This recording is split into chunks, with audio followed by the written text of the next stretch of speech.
दूसरा के दिल हम भी काहेला उ तो हमरो से ज्यादा हमें चाहेला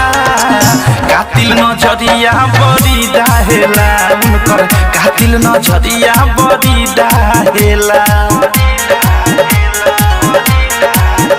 अब दूसरा के दिल हम भी काहेला उ तो हमरो से ज्यादा हमें चाहेला कातिल नजरिया बड़ी डाहेला उनकर कातिल नजरिया बड़ी डाहेला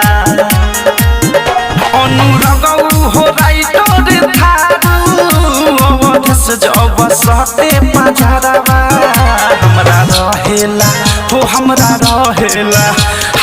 रहेला दिल के नियरावा ए सखी हमर हीरोवा यारवा हमरा रहेला